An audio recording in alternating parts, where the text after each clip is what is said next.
The digital ID provides government the ability to track, analyze, predict, and control a person's private activities. It is the antithesis of individual freedom and will not require an implantable chip, as many have feared for decades.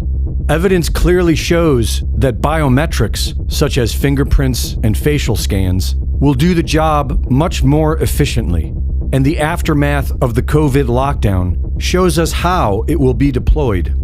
During the COVID era, government said that masks were recommended, while private companies said, no mask, no entry, and the public overwhelmingly complied, but not with an overreaching government. They complied with the grocery store to buy food, the airlines to travel, and their own banks to access money. Looking back, it is quite clear the COVID lockdowns provided an opportunity to beta test digital ID compliance through private company mandates and helped normalize the use of QR scans and facial pics for entry into private businesses.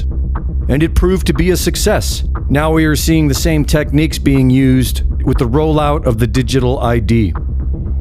The gold standard for biometric regulation was written in 2008 as the Illinois Biometric Information Privacy Act and is being replicated all over the United States. It mandates that private entities obtain written consent before collecting biometrics, disclose their policies, and destroy data after a set period. And most importantly, it exempts government entities entirely, allowing state and federal government to collect and utilize biometric data while passing the liability to private corporations. These laws have been met with over 1,000 class action lawsuits since 2015, which resulted in the standardization of consent prompts in apps and services, such as Affirm's biometric consent, which now states, by clicking accept or proceeding, you consent to collection of biometric data. Click a button and you're in the new system. The reality is, your personal information is out there, exposed and vulnerable. It's on you to protect yourself. That's why we trust and personally use Aura, today's sponsor. Aura does all the heavy lifting to keep you safe online.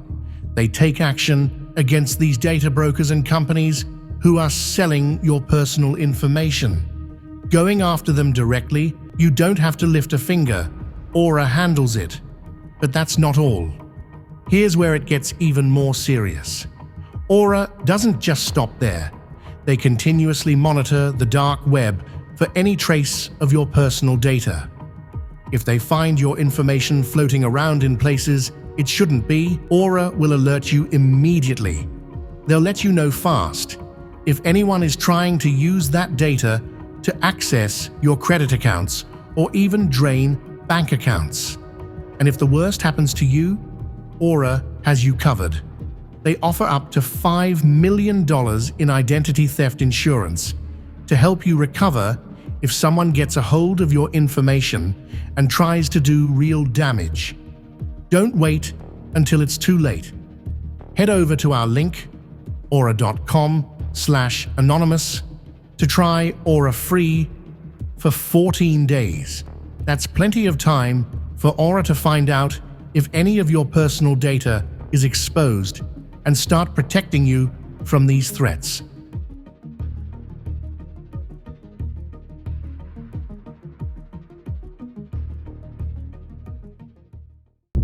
If government were to mandate the digital ID, it would predictably ignite mass protest. We can see this happening today in the UK.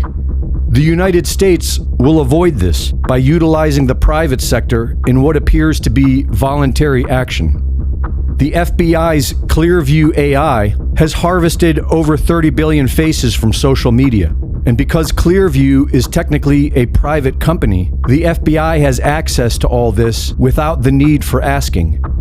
In over 43 states, the Department of Motor Vehicles have sold driver's license photos to private firms who resold to local police for facial recognition. The government doesn't need to mandate biometric ID, which would most likely be considered a violation of American rights. And so it outsources the mandate to private companies who are legally required to get consent, while the government is free to collect and utilize this data under legal immunity. Just like the COVID era, you will be free to give consent, but if you choose not to, you will have to leave the reservation and find a way to fend for yourself. To anonymity on social media. In our countries, no one can walk the streets with a mask on their face or drive a car without a license plate. No one can send packages without showing an ID or buy a hunting weapon without giving their name. And yet, we are allowing people to roam freely on social networks without linking their profiles to a real identity. This paving the way for misinformation, hate speech, and cyber harassment, because it is facilitating the use of bots, and it is allowing people to act without being held accountable for their actions. Such an anomaly cannot continue. In a democracy, citizens have the right to privacy, not to anonymity or impunity, because with those two, social coexistence would be impossible. That is why I believe we must push forward the principle of pseudonymity as the functioning element of social media, and force all these platforms to link every user account to an European digital identity wallet. This way, citizens could use nicknames if they want, but in the case of a crime, public authorities would be able to connect those nicknames to real people and hold them responsible. Because accountability is not an obstacle to freedom of speech. It is an essential complement to it. Well, many have started paying for things with our phones, even watches. One company, though, wants to take that technology to another level by implanting a chip in your hand. So, the overseas company Walletmore is selling the microchip in parts of Europe. It's about the size of a grain of rice, goes under the skin. It's then activated using a digital wallet app. The chip is going for about $300, and the company says at least 200 people have gotten them implanted already. I would have many questions for a doctor about that. Yeah, how healthy Didn't look is very that micro, did it? No. It was pretty big. I mean, It's a pretty big chip. I mean, you know, a paper cut hurts. You're going to put a thing like that, you know, in What your happens hand. if you have to change banks? You got to like You got to change it out. I don't know. I ain't interested in it. Keep it away from me. I would just want to know how it affects your body. Yeah, it can't be good. It can't be good to put some electronic device in your body and keep it there. Ooh-wee. Good luck with that. Exactly 5 years ago, the Central Bank of Brazil, their equivalent of the Reserve Bank of Australia, introduced a new government-run payment system known as PIX. It's an app on people's phones, and the central bank forced all the banks to accept it. Brazilians can use it to transfer money instantly from their bank account to anyone else's, a friend or a shop, either using their PIX alias or, in a shop, a QR code. And the best thing?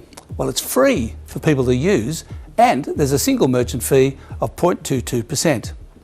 93% of Brazilians now use PIX, and it's rapidly displacing cards. You know it's working because the US President Donald Trump is bitterly complaining about it, saying that those great American companies, Visa and MasterCard, are losing out. So he's whacking Brazil with a 50% tariff. So here's my question. How come the Reserve Bank of Australia doesn't do it?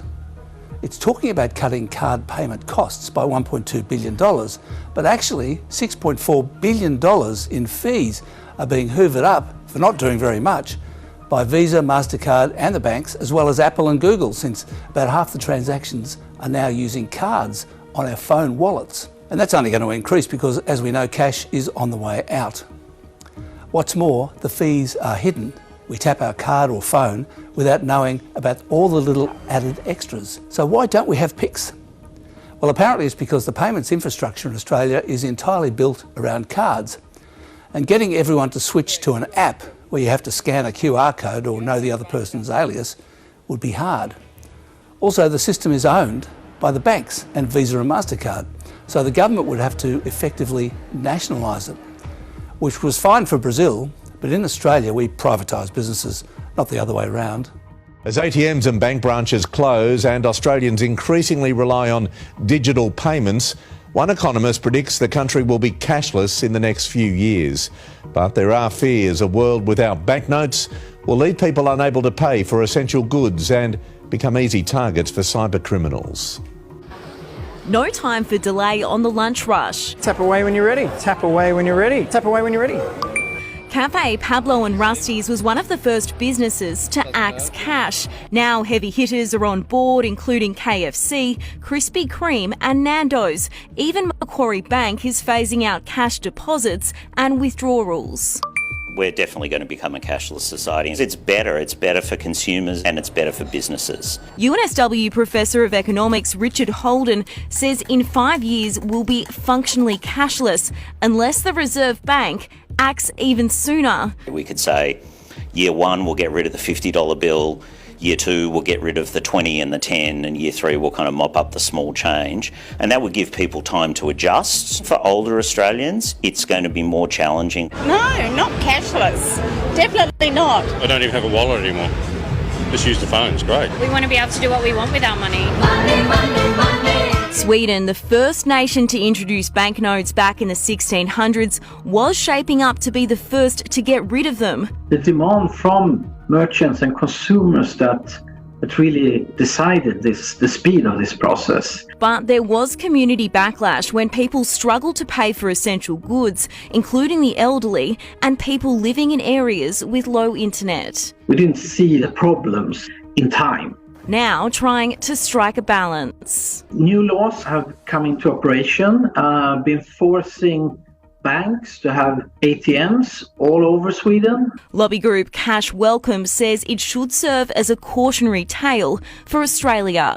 Millions of Australians trust and rely on cash every day. And it comes without the data breaches, scams and tech failures of digital payments. Because it's not reliable. As soon as there's a flood, as soon as there's a fire, as soon as there's an internet outage, nobody can spend.